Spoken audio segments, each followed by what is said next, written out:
conférences et des ateliers qui vont suivre, et puis après la clôture juste avant le déjeuner. Pour terminer ce Ludovia, maintenant qu'il a repris un peu de force, parce qu'on l'a récupéré juste l'autre jour à la sortie de l'avion et tu n'avais à peine eu le temps de te poser. Donc je vous présente Thierry Sobanski, avec qui vous avez peut-être déjà échangé, qui est le directeur du campus numérique de l'Université catholique de Lille, qui va faire une intervention sur l'éthique et le RGPD. À toi Thierry. Merci Sophie. Bonjour à toutes, bonjour à tous. Merci de m'accueillir dans un lieu extraordinaire quand même et de pouvoir participer à tous ces échanges. Alors comme l'a dit Sophie, certains ont déjà échangé, mais bien évidemment on est là pour continuer les échanges, soit directement en présentiel, soit à distance avec les nouvelles modalités. Donc le temps qu'on va consacrer ce matin va être divisé en deux parties. Une partie un petit peu de plénière, donc sur laquelle je vais présenter un certain nombre de choses sur le leadership pédagogique et la place du numérique, RGPD, éthique, et telle qu'on l'a vécu, nous, à l'Université catholique de Lille, mais telle qu'elle est annoncée également dans de nombreux endroits. Et puis, on aura un deuxième temps d'atelier avec des mises en situation qui seront beaucoup plus pratiques, qu'on va co-animer avec Sophie. Et dans cet atelier, eh bien, on essaiera de faire vivre un certain nombre de situations pédagogiques sur lesquelles vous pourrez retrouver des choses qui auront été présentées. Et puis, on essaiera de déclencher également un certain nombre de réflexes de l'éthique et du RGPD. Donc, rapidement, l'Université catholique de Lille, c'est à peu près 36 000 étudiants. Le côté des facultés, c'est à peu près 13 000 sur toutes les disciplines qui vont donc de la science au droit, aux lettres, en passant par la médecine, la théologie et les lettres, les sciences humaines. Alors en fait, quand j'ai préparé la présentation, je me suis dit, ça peut aller très vite. Hein, et je ne sais pas où est Fabrice, mais finalement, ChatGPT, ça marche bien. Donc au final, on peut très bien se servir simplement de ChatGPT et puis on pourra tourner la page et aller directement sur les ateliers plus interactifs. Alors, c'est simplement des copies d'écran de ChatGPT. Donc, certains d'entre vous connaissent, ont déjà utilisé ou utilisent. Mais c'est pour montrer finalement ce qui se passe aujourd'hui dans la transformation du monde numérique avec l'apparition d'un certain nombre d'outils. Donc, c'est vraiment du copier-coller. Hein. D'ailleurs, vous voyez, c'est la leadership. Bon, c'est vraiment du copier-coller de ChatGPT. Par contre, ce qui est intéressant, c'est qu'on retrouve des notions qui finalement ont été évoquées pendant les quelques jours qu'on a passés ici ensemble, qui sont évoquées un peu partout et qui sont reprises. Donc, j'ai posé quelques questions sur le leadership pédagogique et vous voyez qu'on parle d'amélioration de l'enseignement, de l'apprentissage. J'ai posé la question complémentaire en rajoutant leadership pédagogique et numérique. Et puis là, on voit finalement que la technologie numérique est devenue un outil essentiel pour les leaders pédagogiques. Et donc, c'est forcément une thématique qui est au cœur de tout ce que l'on fait, de tout ce que l'on partage aujourd'hui avec nos étudiants. Et donc, le défi auquel on est confronté, parce que ça fait un peu plus de 10 ans que, de mon côté, je dis que le numérique est un contexte dont on ne peut pas s'affranchir. On vit dans le numérique, on est dans une société numérique. Et il y a plus de 10 ans, je disais, il faut utiliser ce numérique comme prétexte pour se réinventer. On ne peut pas se contenter de répliquer ce que l'on a, nous, appris quand on était sur les bancs de l'école. Bon, j'ai un petit peu de barbe blanche, donc forcément, moi, ce que j'ai appris quand j'étais sur les bancs de l'école, c'était du transmissif à outrance, et avec interdiction d'ailleurs de descendre en bas de l'amphi pour poser une question au prof quand j'étais dans les premières années de fac. On est dans une situation qui a complètement changé. Et donc, le numérique nous réinterroge complètement. Donc, c'est un combat que je mène également en interne. On parle beaucoup du numérique comme un outil, mais ce n'est pas qu'un outil. C'est-à-dire qu'il ne faut pas le voir simplement comme à un moment donné, j'ai besoin de quelque chose et je vais me saisir d'une question numérique, mais il faut voir simplement le fait que l'outil numérique, le numérique en tant que tel, transforme. Il a une transformation sur notre vie, sur notre quotidien, sur notre façon d'appréhender les choses. Et donc, tout à l'heure, je parlerai de disruption. Eh bien, le numérique est à la base d'un certain nombre de comportements qui changent et qui nous affectent au quotidien. J'ai poursuivi en parlant de RGPD. donc leadership pédagogique et RGPD. Et ChatGPT a gentiment répondu à un certain nombre de questions qui sont relativement correctes sur pas mal de points, puisqu'il évoque le règlement général de protection des données et le fait qu'il faut se conformer à ces exigences et qu'il faut respecter ce que l'on appelle le droit sur les données à caractère personnel et donc le droit à la vie privée. Et puis j'ai poursuivi sur leadership pédagogique et éthique. Et vous voyez que les leaders pédagogiques doivent également veiller à ce que leurs pratiques pédagogiques respectent les principes éthiques. Enfin, c'est quand même intéressant qu'on utilise un vocabulaire comme ça, de dire ben, dis-moi ce que c'est, et puis finalement j'emploie des mots comme respecter. Hein, c'est pas simplement de dire voilà, c'est une législation qui vise à. Non, non, il faut respecter. Donc le vocabulaire utilisé par GTPT utilise ce qu'on appelle le langage naturel. Hein. C'est basé sur des mécanismes d'inférence. Alors évidemment, ces systèmes-là ont des limites, hein, puisqu'aujourd'hui on sait que ChatGPT remonte jusqu'à 2021, enfin ne peut pas aller au-delà de 2021, mais ça va changer, qu'il y a des concurrents qui arrivent, hein, Bard par exemple, qui arrive, et puis d'autres, hein, il y a des Chinois qui se positionnent. C'est basé sur un système d'inférence. Alors, c'est basé sur un système d'inférence, ça veut dire qu'en fait, il y a au départ une base de connaissances très très importante, et la base de connaissances, ben, c'est simplement Internet. Mais c'est ça qui est intéressant dans ce qu'on va voir, c'est que finalement, Internet, c'est quoi? Ce sont vos données. Et quand vous utilisez des outils sur Internet, quels qu'ils soient, si vous les payez, bon, il y a un risque qui n'est pas neutre, qu'on prenne vos données.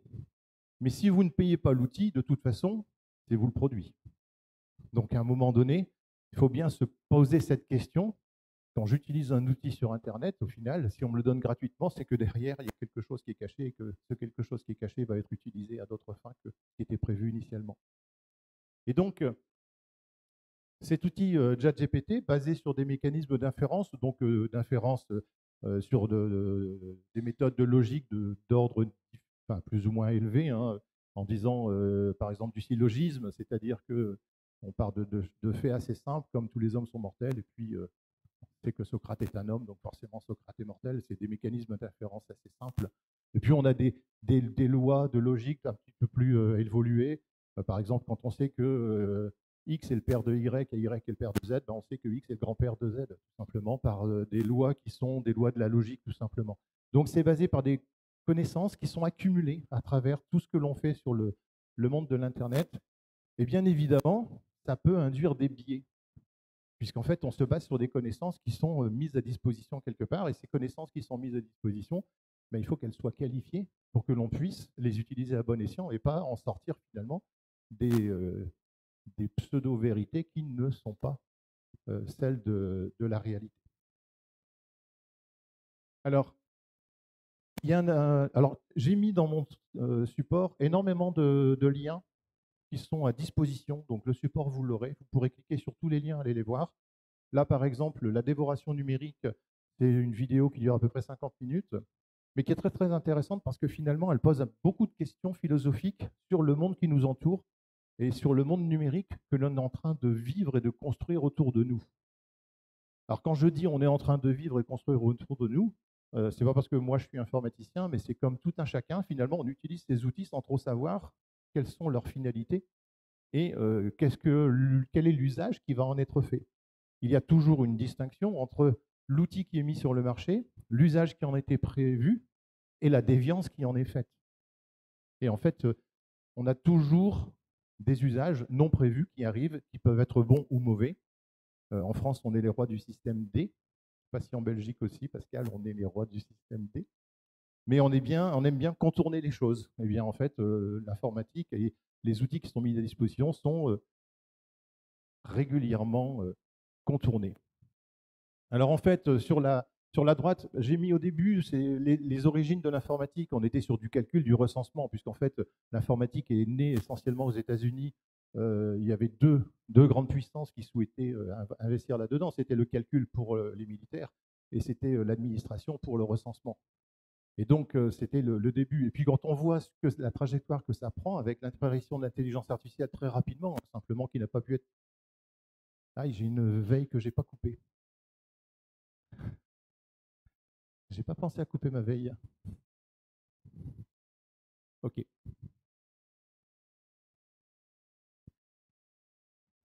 Et donc, je penserai à à bouger ma souris de temps en temps.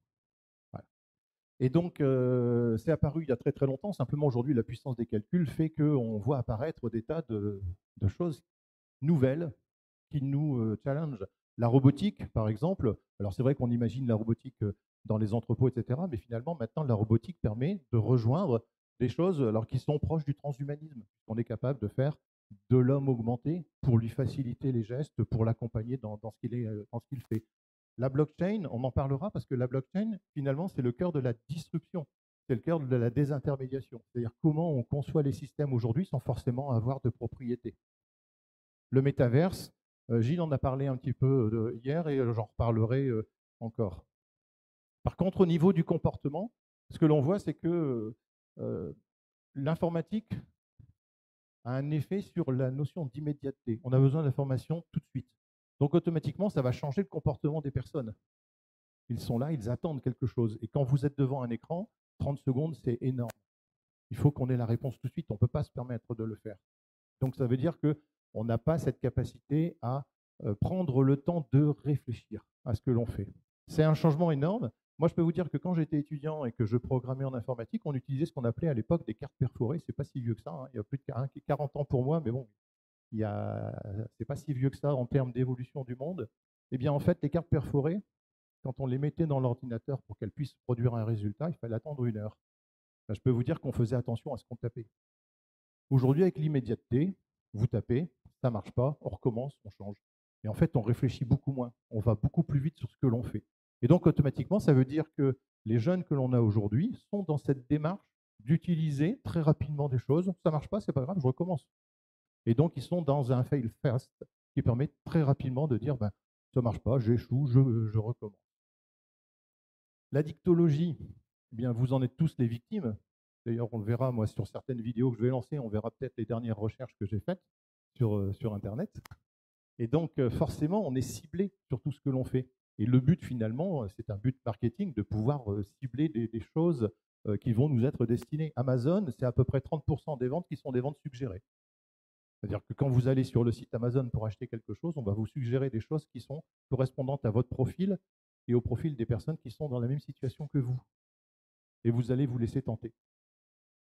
Alors les réseaux sociaux, avec le côté bénéfice, le côté, on va dire, positif, négatif, hein, parce que quand c'est pour influencer des élections ou quand c'est au contraire pour diffuser de l'information sur certaines discriminations qui existent, eh bien, c'est des choses néanmoins dont les gens se sont emparés. Et donc se pose la question pour nos étudiants, la question du discernement, la question des fake news. Est-ce que l'information que j'ai, je suis en capacité de l'analyser et de pouvoir vérifier que cette information est une information cohérente? Et donc, en informatique, nous, on parle des data lakes, c'est-à-dire des lacs de données, hein, qui sont des immenses réservoirs de données qui sont exploités par toutes les puissances, surtout commerciales, de manière à pouvoir en faire des usages commerciaux. Avec des déviances possibles sur le transhumanisme, sur l'eugénisme, on ne sait pas très bien vers où on va aller. Il y a une image très forte dans la vidéo qui est présentée là. À la fin, vous verrez, il parle d'une famille japonaise qui a perdu un enfant et qui, en fait, étant suffisamment aisée, a construit un hologramme de cet enfant décédé, de manière à ce qu'elle puisse retrouver cet enfant en image recréée. Alors ça pose la question, par exemple, du deuil de la famille. Comment faire le deuil quand on a l'enfant qui réapparaît alors qu'il n'est pas mort, etc., qui n'évolue pas. Enfin, ça pose énormément de questions sur ce qui est fait, et vous verrez que une des questions qui est posée, c'est la mort de la mort. Alors je vais parler de disruption, bah oui, parce que on est sur un système qui bascule complètement l'économie sur la façon dont elle est pensée, et avec un point très important qui est la désintermédiation. C'est-à-dire on fait apparaître de nouveaux acteurs qui finalement ne possèdent rien. Quand vous prenez quelqu'un comme Booking, Booking ne possède aucun hôtel. Et pourtant, il se fait un fric monstre. Il ne fait simplement que vendre du service, donc il n'a pas les charges immobilières, il n'a pas les loyers, il n'a pas les salariés, etc. Mais il ne fait que de la désintermédiation. Et en fait, ça arrive à tous les niveaux. Quand on prend la blockchain, les banques s'en méfient un petit peu parce que c'est aussi de la désintermédiation. Quand vous faites un crédit, vous devez avoir ce qu'on appelle un tiers de confiance. Le tiers de confiance, c'est une banque. Avec la blockchain, le tiers de confiance est complètement réparti. Donc, c'est une autre façon d'appréhender la société. On ne fait pas confiance à une autorité qui est réputée comme étant celle qu'il faut respecter. Mais non, c'est un groupe, c'est une communauté qui va donner cette confiance. Alors, ce que j'ai mis à gauche, je vous ai mis le lien, ce n'est pas très lisible là, mais c'est une courbe qui paraît très régulièrement, qui est ce qu'on appelle la Hype Curve de chez Gartner, et qui donne les apparences, les apparitions des technologies. Et elles suivent toujours le même cours. C'est-à-dire que vous avez une phase où la technologie émerge, et puis elle va arriver sur une phase très haute, et puis ensuite, bah, ça fait flop, ça retombe. Et puis tout doucement, ça va se reconsolider. Alors je parlerai un petit peu plus tard, par exemple, des MOOC. Bah, les MOOC, à un moment donné, c'était la grande peur des enseignants en disant, bah, ça y est, ça va tuer notre métier, il ne va plus y avoir d'enseignants, on ne sait pas ce qu'on va faire demain. Bah, finalement, ça a fait flop derrière. Alors ça continue à être utilisé dans certains usages. Donc ça veut dire qu'on est tombé avec les MOOC. Et puis maintenant, c'est en train de se reconsolider à une certaine asymptote d'usage qui fait que on va utiliser cette technologie-là. Et c'est vrai pour tout. Là, la figure est trop petite pour voir où c'est, mais le métaverse se trouve à peu près ici aujourd'hui. Gartner dit le métaverse, ça sera 2030. En 2030, il sera en haut. Pourquoi? Parce que la technologie aujourd'hui n'est pas suffisamment puissante, les réseaux ne sont pas suffisamment bons, les casques que l'on porte ne sont pas suffisamment légers et puissants. Enfin bref, donc il y a des choses qui font que les usages ne pourront se développer que quand tout ça, toutes les barrières technologiques et matérielles auront été franchies. Mais c'est intéressant de suivre cette courbe du Gartner parce que ça permet de prévoir un petit peu tout ce qui va se passer. La blockchain en fait partie, enfin toutes les technologies qui arrivent en font partie. Alors, pour revenir à ce qui nous intéresse, notre apprenant. Alors moi, j'aime bien utiliser le mot apprenant parce qu'en fait, on considère qu'on apprend tout le temps. On apprend tout au long de sa vie. Alors, je ne vais pas parler du fœtus, je ne suis pas suffisamment éclairé sur ce que le fœtus apprend déjà dans le ventre de sa mère quand il entend de la musique, mais néanmoins, on sait qu'il y a de l'apprentissage qui est en train de se produire. Donc, on va parler des écoliers, des collégiens, des étudiants, des salariés. En fait, on a toute une trajectoire qui fait qu'on va consolider des apprentissages pour que notre écolier, que vous recevez quand vous êtes dans des écoles primaires, puisse à la fin devenir un salarié et un citoyen et qu'il puisse s'épanouir. Alors je ne vais pas, moi, m'attarder sur les dimensions que je ne connais pas qui sont en dehors du numérique, je vais plus m'attacher au numérique, mais ce qui nous intéresse, c'est de regarder comment le numérique va travailler avec toutes ces personnes. En fait, ces personnes vont appartenir à des communautés d'écoliers, communautés de collégiens, d'étudiants, de salariés, etc. Ces communautés ne sont pas forcément des communautés qui sont des férus ou des fervents du numérique. Non, elles existent, ces communautés. Simplement, le numérique va augmenter la facilité de pouvoir échanger avec d'autres. Alors, c'est super parce que vous faites un cours de langue avec des étudiants qui sont de langue natale, par exemple français, et vous souhaitez leur faire échanger avec un groupe d'étudiants qui se trouvent, et de lycéens équivalents en Angleterre, bah, c'est vrai que ça va faciliter l'apprentissage de la langue. Mais simplement, vous êtes en train d'élargir la communauté. Et donc, ces communautés vont s'intersecter, vont s'interpénétrer, et il va falloir qu'on soit en capacité d'expliciter comment utiliser correctement ces communautés pour qu'elles soient utilisées à bon escient et pas sur des usages que l'on n'aura pas prévus. Et donc, c'est vrai à tous les niveaux. Et tout cela, donc, c'est une trajectoire de développement que l'on commence dès la primaire et que l'on va poursuivre tout au long de la vie de notre apprenant jusqu'à ce qu'il devienne un salarié, un citoyen. Si vous connaissez le mouvement Open Recognition, hein, Serge Ravet dit que dans ses statistiques, on est à peu près sur 10% de ce que l'on apprend vient de l'école ou de l'université, enfin de notre parcours, quand on est assis et qu'on apprend des choses. 20%, c'est quand on les met en application, et 70%, c'est tout au long de la vie. Donc les chiffres sont quand même très impressionnants. C'est pas parce que, d'ailleurs, c'est pour ça qu'on parle d'apprenants, ça serait un clivage de dire, ben, voilà, j'ai 23 ans, j'ai terminé, je n'apprends plus rien.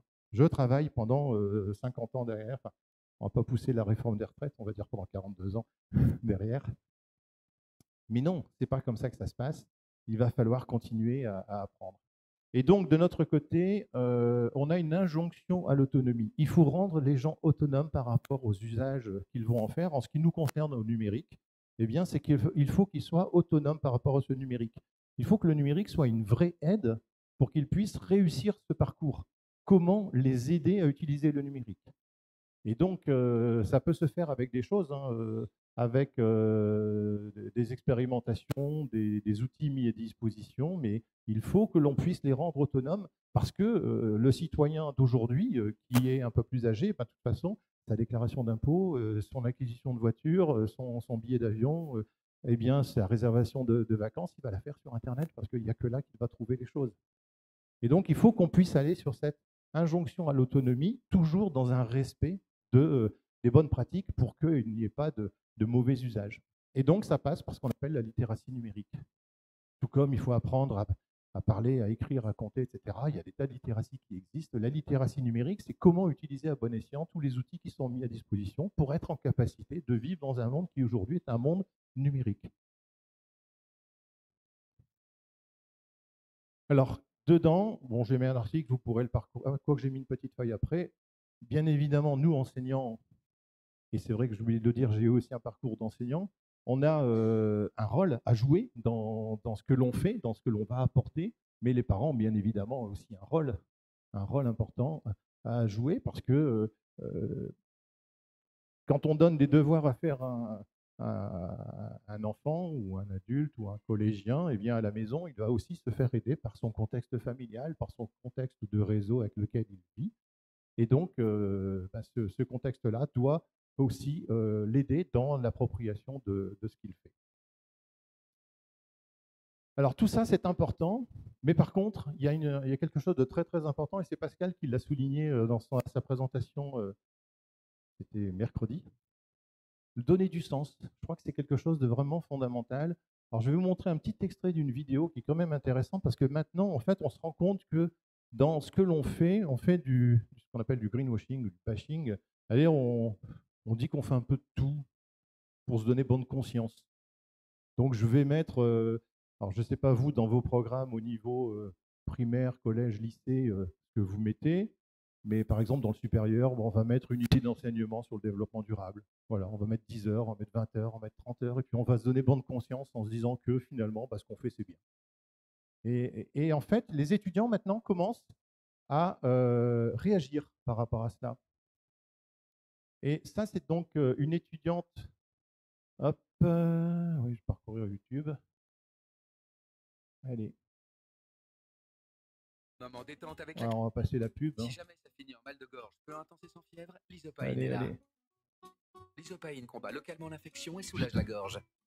L'Isopaïne, combattez le mal de gorge, pas votre nature. Tout médicament peut exposer à des risques, parlez-en à votre pharmacien. Voilà. Donc, c'est une étudiante diplômée de l'ESSEC qui a fait un discours sur « Indignons-nous ». Donc, je ne vais pas tout parcourir, mais je vais vous montrer quelques extraits quand même d'étudiants qui osent, à un moment donné, se manifester. Bonsoir à toutes et tous. First of all, I apologize to the English-speaking members of the audience, as the speech will be made in French. Donc, voilà. C'est français. J'aurais bien aimé être aussi drôle que Marc, ou parler des bons moments que j'ai vécus à l'ESSEC, il y en a beaucoup. Mais malheureusement, le temps m'est compté, et je dois parler de justice écologique et sociale, donc je ne vais pas y aller par 4 chemins.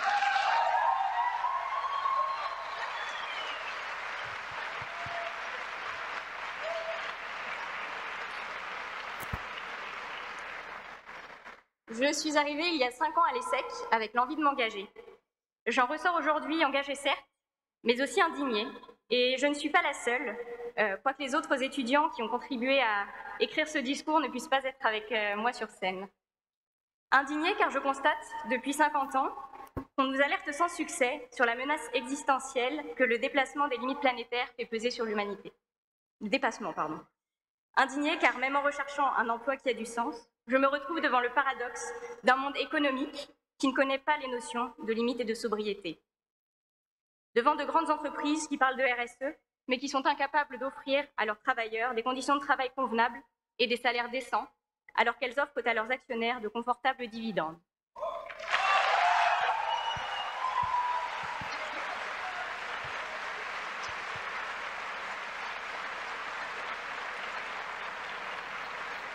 Indignée de mes propres privilèges, de nos privilèges, de l'inertie terrible qu'ils nourrissent chez notre classe dirigeante qui n'a pas intérêt à ce que le système change, En ayant déboursé des milliers d'euros pour être ici ce soir, on ne peut pas parler uniquement de mérite et de réussite. Je suis indignée surtout, car l'indignation est une force qui refuse la contribution passive à une violence chronique envers la nature, les femmes et les hommes. Alors, chers camarades de promotion, je fais ce soir les miens, les mots de Stéphane Hessel, et vous invite à vous indigner avec moi. Indignons-nous contre le mode de vie que ce monde et cette école cultivent. Nous devons apprendre à composer avec un monde sous contrainte, où les excès des uns sont les... Bon, je ne vais pas aller au bout, hein. Vous pourrez retrouver cette vidéo sur le document que je mets à disposition avec les liens. Mais vous voyez que c'est quand même très fort, hein. Ce sont des étudiants dans une remise de diplôme qui osent mettre en cause la formation qui les a conduits à ce diplôme. Et donc, les étudiants, les collégiens, les élèves ne veulent pas simplement qu'on leur donne des outils, des méthodes, etc., mais ils veulent qu'on donne un sens au parcours qu'ils sont en train de faire. Et c'est pour ça que dans ce parcours qui va de l'écolier au salarié citoyen, eh bien, il faut donner du sens. Il ne faut pas donner que de l'outil, il faut expliciter en quoi l'outil que l'on va mettre à disposition, parce que je fais un focus sur le numérique pour moi, mais en quoi l'outil que je mets à disposition va être utilisé et va être quelque chose qui est positif dans leur parcours. Alors, j'ai pris un autre exemple, hein. Tout à l'heure j'ai parlé des MOOC. Par exemple, quand on a mis à disposition les MOOC, je l'ai dit tout à l'heure, ça a créé de grandes inquiétudes auprès de beaucoup de personnes, mais finalement, quels sont les usages et quels sont les enjeux? Les MOOC, pour surtout certains établissements d'enseignement supérieur qui les ont réalisés, c'était quoi finalement l'objectif? C'était de dispenser un savoir à un grand nombre, ce qui est très beau, hein, de dire, voilà, je mets un MOOC à disposition pour qu'un grand nombre puisse y accéder. C'était de pouvoir apprendre à son rythme, ça c'est intéressant. En fait, on rejoint la démarche pédagogique et de savoir comment on va pouvoir répondre à des personnes qui ne peuvent pas forcément être présents à un moment donné pour une question ils sont salariés, hein, ou alors ils sont souffrants, bref. Avoir un modèle économique. Ah, là, on commence à rejoindre la notion de certification des MOOC, parce que généralement, on peut suivre un MOOC. Mais pour avoir le label estampillé que l'on a bien suivi le MOOC jusqu'au bout, il faut avoir un label. Et ce label, il est payant. Avoir un enjeu de communication à des fins publicitaires. Mais oui, il y a certaines universités ou grandes écoles qui l'ont fait simplement pour être visibles sur le net. On publie des MOOC, tout simplement parce que quand on fait les admissions, quand on fait le recrutement des jeunes, on aime bien avoir des jeunes qui sont intéressés. Donc, on a le moyen facilement, à travers quelque chose qui paraît une bonne œuvre, de pouvoir avoir du retour. Avoir un enjeu de ciblage d'individus. Eh bien, ça, c'est un vice caché.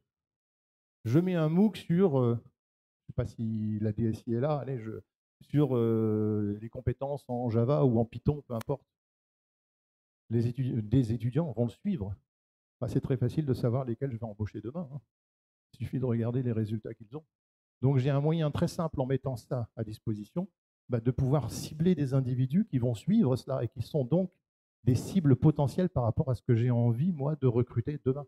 Et c'est vrai pour des écoles doctorales qui ont mis parfois des MOOC qui étaient très complexes. Mais leur but, c'était tout simplement de recruter des étudiants de bon niveau. Et donc, ces étudiants de bon niveau, on était en capacité très simplement de savoir qu'ils avaient suivi le parcours de manière linéaire très facilement. Donc, automatiquement, on ne se pose plus la question du recrutement, on l'a directement. Donc, en fait, les usages par rapport aux enjeux des outils qu'on met à disposition, il faut toujours se poser la question, comment je vais mettre à disposition cet outil? Quel est l'usage que j'en prévois? Et finalement, quel est l'enjeu derrière?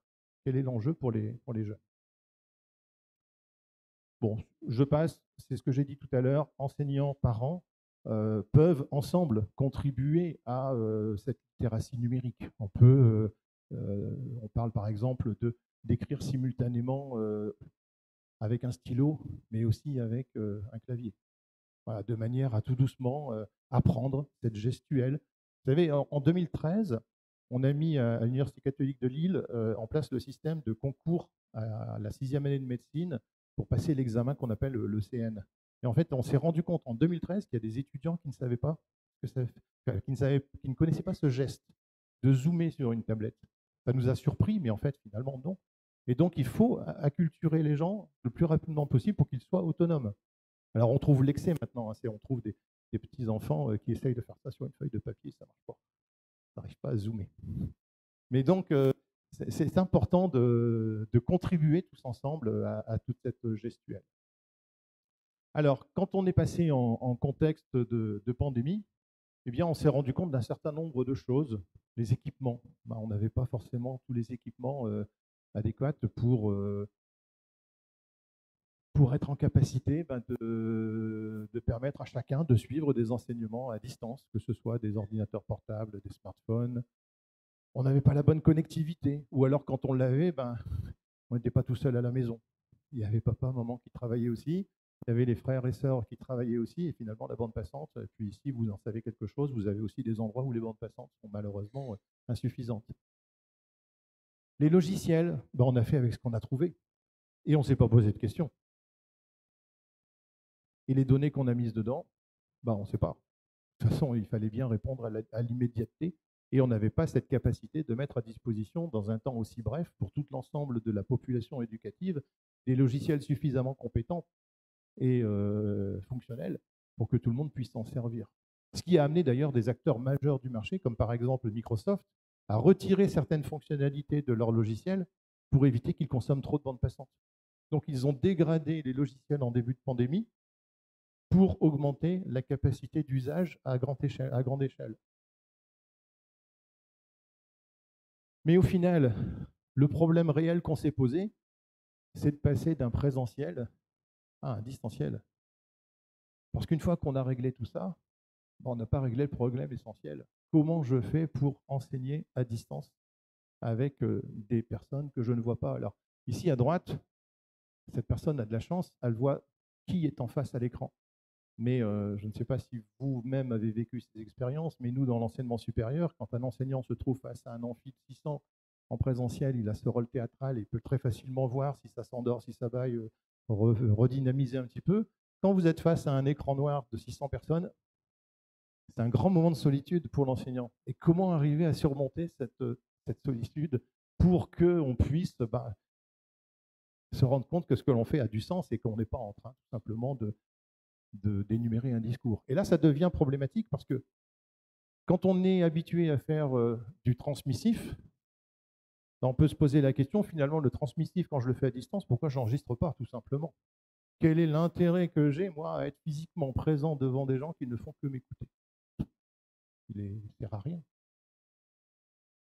L'intérêt du distanciel et de la visioconférence, c'est aussi qu'à un moment donné, on puisse y mettre des outils qui vont permettre d'avoir une interaction. Donc là, vous avez la capacité, n'hésitez pas d'ailleurs, si vous avez une question, vous voulez faire une remarque, vous levez le bras, vous vous signalez, vous interpellez et on peut répondre, on peut réagir.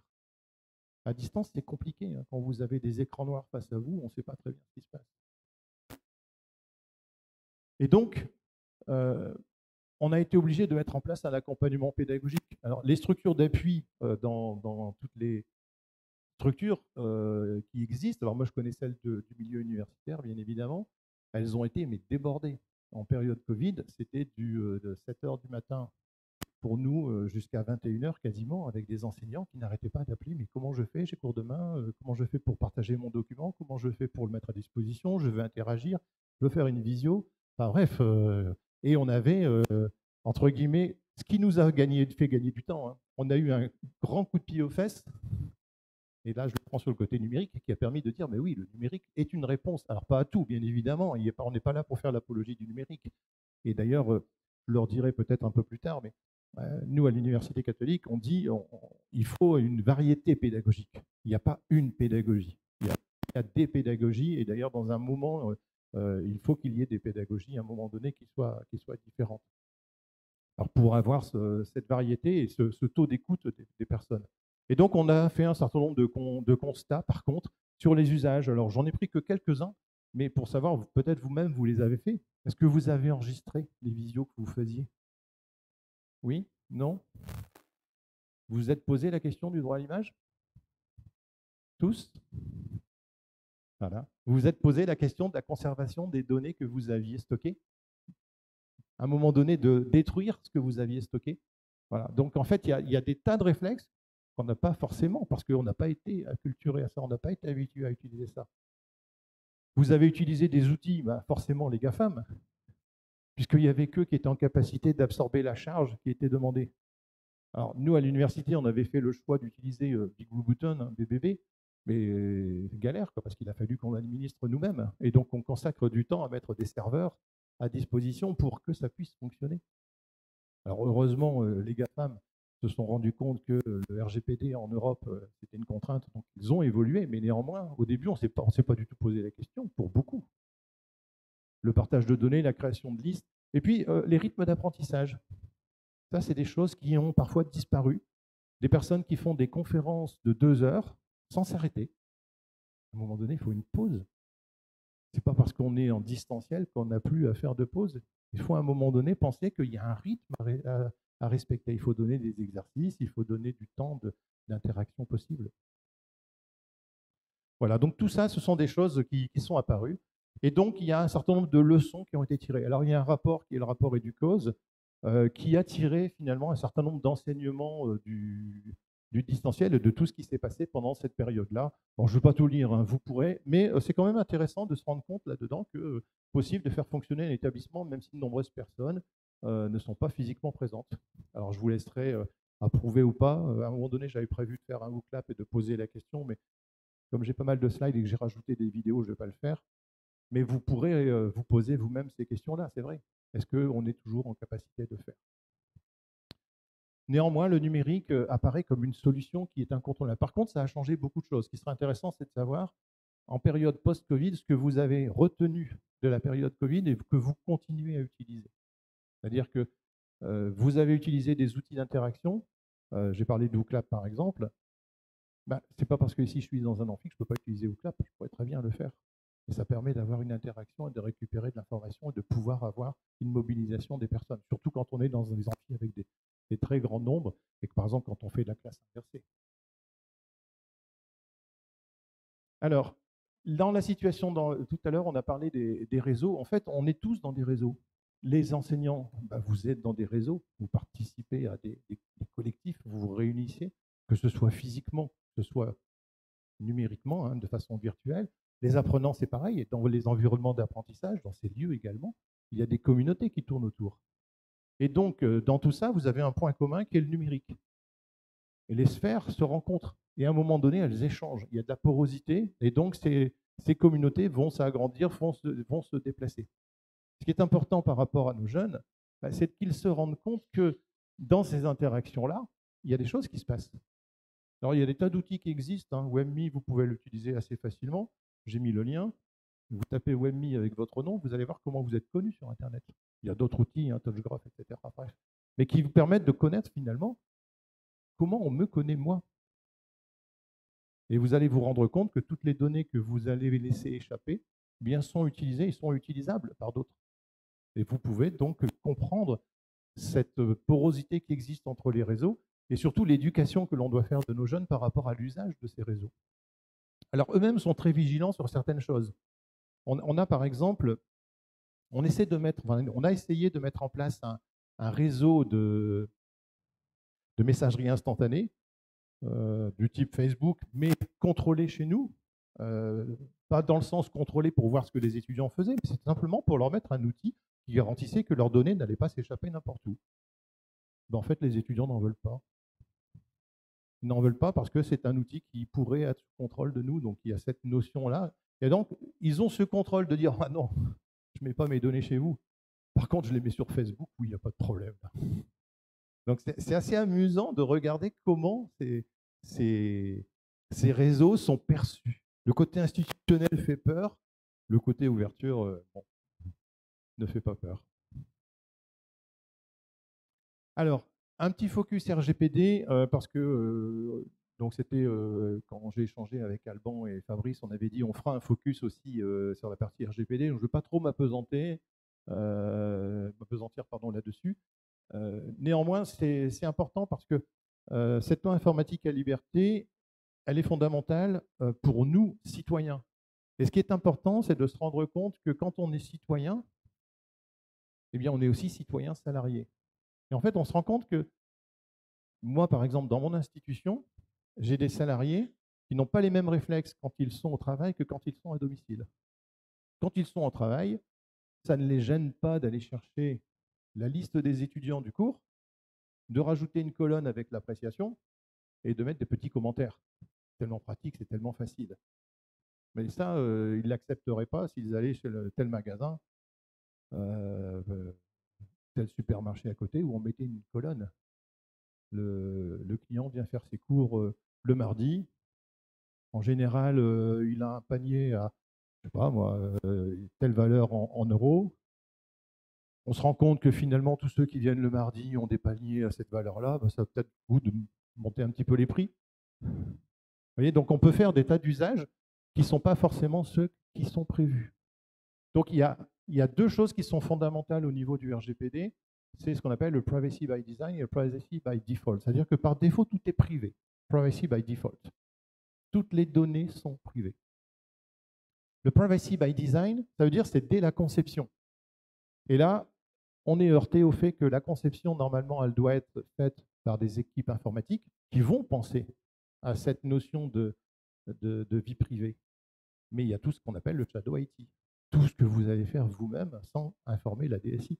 Vous allez utiliser des outils qui ne sont pas forcément maîtrisés par la DSI. Vous allez faire de la récupération de données que vous allez mettre sur votre ordinateur et vous allez compléter avec des informations qui vous sont propres sans en parler à la DSI. Et donc, automatiquement, vous créez des risques qui ne sont pas anodins parce que vous êtes manager dans une équipe, vous avez des renseignements sur vos salariés avec les salaires, vous êtes enseignant avec une classe et vous avez des renseignements sur les risques allergènes des jeunes, vous faites piquer l'ordinateur, automatiquement toutes ces données-là sont exposées, deviennent des données sensibles. Donc ça, c'est vraiment le plus important. Ensuite, qu'est-ce qu'on appelle une donnée personnelle? C'est tout ce qui permet de remonter un individu. Alors c'est clair que si on faisait une photo de l'amphi et qu'on disait je n'ai pas de données personnelles, mais la personne qui est là au premier rang avec un polo jaune, c'est tout, on va l'identifier tout de suite. Donc on n'a pas besoin de dire que c'est le nom, le prénom. Non, mais le fait d'identifier l'amphi, le jour, le lieu, etc., on va savoir que c'est Alban qui est présent à cet endroit-là et que c'est Sophie et Pascal qui sont derrière. Donc la donnée personnelle, c'est tous les croisements qui vont pouvoir être faits pour remonter un individu. Et les croisements peuvent être faits par le compteur EDF, par exemple. Si on a le compteur EDF, visiblement, c'est qu'on a le numéro qui va bien pour être en capacité d'avoir une boîte postale, ou etc. Automatiquement, on a un lien qui permet de remonter un individu. Voilà, donc tout ça, ce sont des données importantes. Et donc, des conseils, vous ne collectez que les données. Pardon. Vous ne collectez que les données nécessaires. Il faut être transparent, c'est-à-dire que quand on collecte une donnée, c'est pour un usage donné. Tout à l'heure, on parlait par exemple de l'enregistrement des vidéos Zoom. C'est à chaque vidéo qu'il faut demander l'autorisation. C'est à chacune d'elles qu'il faut dire est-ce que vous m'autorisez. On n'a pas le droit de dire je vous autorise tous les usages pour tel tout le temps. Non, ce n'est pas du tout. Là, au niveau de la loi, il y a toujours une finalité et il y a toujours une durée. Et après la durée, il faut s'assurer que tout est détruit. Les personnes peuvent toujours revenir sur leurs droits. Il faut garder la maîtrise de ces données, identifier les risques et sécuriser les données. Voilà. Et à partir de là, donc, ah oui, tout traitement. Donc moi, je suis enseignant, mais je vais dire, moi, le numérique, ce n'est pas ma tasse de thé. Je n'ai pas envie d'utiliser ça pour mettre mes notes sur les élèves. J'ai mon petit cahier papier. C'est pareil, hein, ça revient au même. Ça tombe sous le coup de la loi. Ce n'est pas parce que ce n'est pas numérique que ça n'est pas RGPD. Tout traitement de données, qu'il soit manuel, manuscrit, numérique, c'est quelque chose qui tombe sous le coup de la loi informatique et liberté. Donc, le CV que vous avez dans votre tiroir, c'est une donnée personnelle qu'il faut détruire à un moment donné. Vous recevez des CV, il faut les détruire. Un stagiaire qui vient, vous avez des appréciations sur lui, il faut détruire. Voilà, il y a toute une gymnastique à respecter pour être en capacité de se dire oui, je suis en règle par rapport au RGPD. Voilà, donc vous avez des règles d'or. Il y a une conférence qui a été faite ici, donc j'ai mis le lien également. Donc on ne collecte pas trop de données par rapport à notre finalité, hein. On ne fait que le minimum. On s'assure que les données sont particulièrement protégées quand elles sont aussi sensibles, que ce soit des problèmes religieux, ethniques, sexuels, enfin bref. Il y a toute une série de données sur lesquelles il faut être vraiment très très prudent. On les conserve de manière limitée dans le temps. Alors, bien évidemment, il y a des textes. Par exemple, pour nous, dans l'enseignement supérieur, les données, c'est 50 ans pour ce qui est de la diplomation. Donc, ça peut être très long, mais c'est en tout cas quelque chose qui est cadré juridiquement. On est transparent, c'est-à-dire on explique pourquoi on prend les données et finalement ce qu'on va en faire. On respecte le droit des personnes qui veulent venir les consulter. Qu'est-ce que vous savez de moi? Eh bien, régulièrement, nous, on a des personnes qui nous disent, monsieur ou madame, je me suis inscrit chez vous et j'aimerais savoir ce que vous connaissez de moi parce que finalement, je ne suis pas venu, j'ai fait qu'une préinscription, je ne suis pas allé plus loin. Ou alors, j'ai été diplômé, je ne souhaite plus recevoir d'informations. Voilà. Le traitement, vérifier qu'il est bien conforme à ce que l'on veut faire. La finalité, bien l'exprimer. Et puis, alors, ce qui a été ajouté de manière très importante au niveau du RGPD, c'est la partie sécurité, parce qu'en fait, on s'est rendu compte que dans la loi informatique et liberté, on avait globalement le cadre qui était posé, mais malheureusement, on n'a pas dit, attention, le numérique, c'est vraiment une passoire. C'est très facile de prendre un ordinateur, de le pirater à distance. Et donc, la partie sécurité a été renforcée. Alors, avec Fabrice et Alban, on avait échangé pour voir en Polynésie s'il y avait des choses particulières. En fait, non. Il y a, voilà. Depuis 2019, le RGPD s'applique intégralement en Polynésie. Il y a une toute petite chose, mais qui est plus du côté juridique. C'est un article 37 que je ne me souviens plus exactement ce qu'il y a dedans, mais ça ne concerne pas le RGPD sur le fond. Donc, toutes les dispositions du RGPD eh bien, sont des dispositions qui doivent être respectées également ici en Polynésie française. Donc j'ai mis un certain nombre de liens, vous pourrez aller jeter un œil, il y a un petit peu de tout, mais globalement, il faut retenir que c'est la même chose. Que l'on soit en métropole, qu'on soit en Polynésie, qu'on soit en Allemagne, le droit, la réglementation est la même.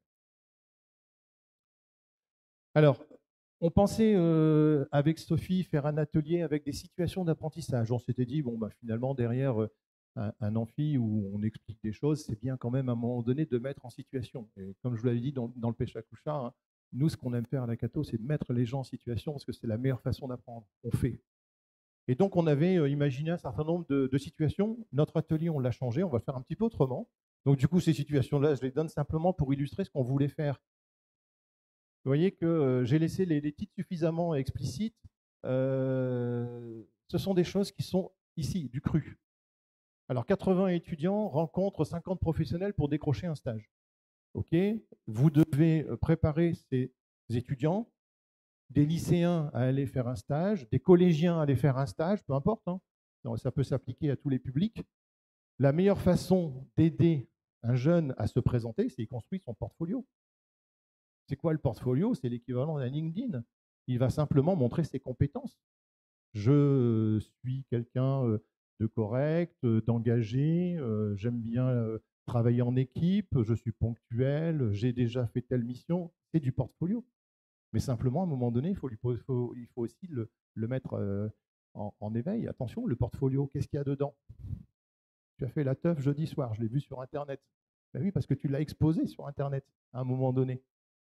Donc, le portfolio, il y a ce qu'on va vouloir voir et finalement ce que les autres vont voir. Donc, il faut aussi apprendre les personnes à se mettre en valeur leur personnalité. Vous le savez très bien, vous avez déjà vu sur des réseaux sociaux des choses de gens que vous connaissez que vous préfériez ne pas avoir vues, par exemple, bien tout simplement parce que c'est exposé. Et donc, il faut aussi préparer nos jeunes à cette situation-là. Et donc, nous, on est en situation d'apprentissage, donc les sensibiliser à ce qu'ils vont exposer. Un voyage de classe, vous allez organiser un déplacement.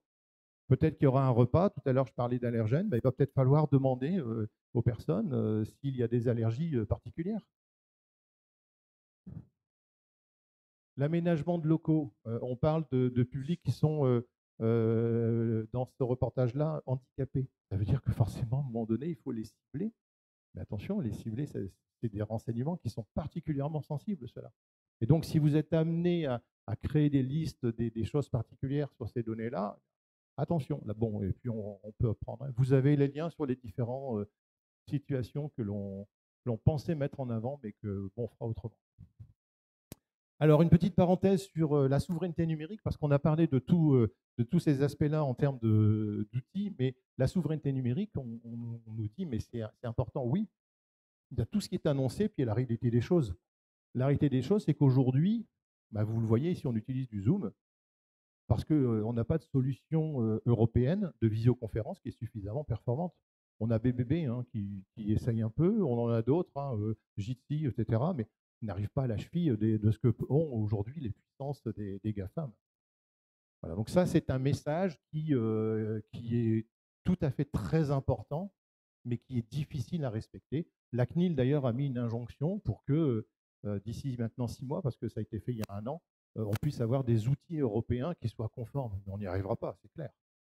Et puis, bon, bah, ça, je vais passer vite. Les indignés, hein, le discours de la jeune fille est suffisamment clair pour dire attention aussi, hein, le numérique, ce n'est pas que du positif.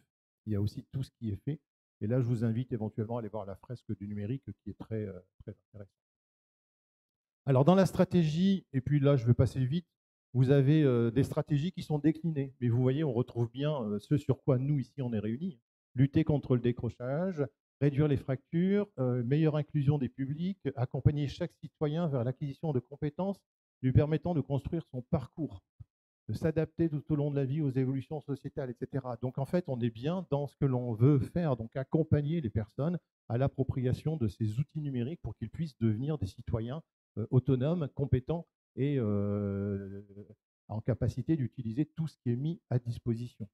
Et puis, on parle de choses importantes, hein, l'esprit critique, pour lutter contre la désinformation, etc. Donc, tous ces enjeux sont des enjeux qui ont été repris par Papendiaï là, sur les enjeux au niveau de l'éducation. On retrouve la même chose, mais déclinée de manière un petit peu différente, mais c'est la même chose. Le premier slide était sur ce qui a été dans le contexte de France 2030 et surtout ciblé pour l'enseignement supérieur. Et puis là, on est plus sur la partie du ministère de l'Éducation nationale. Alors, maintenant, nous, à l'université, parce que je vois que le temps passe quand même, à l'université, nous, on a quelle vision? Alors là, je reprends quelque chose qui vient de Québec, qui est le cadre de référence de la compétence. Et en fait, la compétence numérique a été déclinée en 12 blocs. Et ce qui est intéressant dans cette déclinaison, c'est que vous voyez le bloc central, eh bien, c'est le citoyen éthique. C'est la première chose à faire. Faire comprendre que quand on utilise un outil, on l'utilise à une certaine finalité, dans un certain contexte et pour un certain usage. C'est vraiment quelque chose qui est fondamental. C'est bien de mettre à disposition des tas d'outils, mais il faut les utiliser dans leur sens propre pour que ce soit une valeur. Et après, on peut ajouter d'autres choses. Et vous voyez que le deuxième cercle, ce sont les habiletés technologiques. Et donc là, on parle de la littératie numérique, être en capacité de taper un texte sur un clavier, de faire une présentation, d'envoyer un mail, de se connecter à un site pour s'inscrire sur un service particulier, de faire du paiement à distance, etc., sécurisé, de ne pas répondre à du phishing, etc. Enfin bref, il y a des tas de choses qui sont enseignées, mais qui vont permettre d'avoir cette habileté technologique. Et puis derrière, tout va se décliner. C'est-à-dire qu'on va trouver le numérique pour l'apprentissage, ce qui nous préoccupe ici. Mais ensuite, on va trouver la culture informationnelle. Comment trouver la bonne information? Comment ne pas s'arrêter à la première page de Facebook? Comment aller un petit peu plus loin pour faire des recherches qui soient plus ciblées, qui permettent de vérifier les sources? Et puis bon, voilà. Et alors, il y a des points qui sont essentiels, hein, la collaboration. Aujourd'hui, dans le monde de l'entreprise, on ne travaille plus tout seul. Les projets sont tellement complexes que ça n'est pas facile, ça n'est pas faisable. Il faut savoir travailler en équipe, il faut savoir partager. Comment fait-on pour partager? On peut s'envoyer des bordées de mails, hein. Au bout d'un moment, on ne s'en sort plus avec ces bordées de mails. Donc ça veut dire qu'il faut avoir des systèmes de partage de documents, d'échange de documents pour que l'on puisse contribuer ensemble de manière collaborative avec les autres. Et donc là, vous avez une déclinaison de toutes ces compétences qui sont présentées de manière assez simple et que l'on nous prône de manière progressive pour aller, si possible, vous voyez, vers la pensée critique. Ça, c'est très intéressant, la complexité, l'innovation, la créativité. Alors, on s'est saisi de cela et le premier projet que l'on a vraiment déployé là-dessus, c'est un projet qui s'appelle Éphémère. Donc, c'est de la pédagogie. Alors, éphémère signifie éthique et pédagogie holoptique pour un enseignement en réseau. Alors, holoptique, c'est très intéressant parce que c'est la dimension de dire je suis dans un groupe, moi, je progresse grâce au groupe et le groupe progresse grâce à moi. Et donc, on est dans les deux sens. Qu'est-ce que j'apporte au groupe pour qu'il grandisse?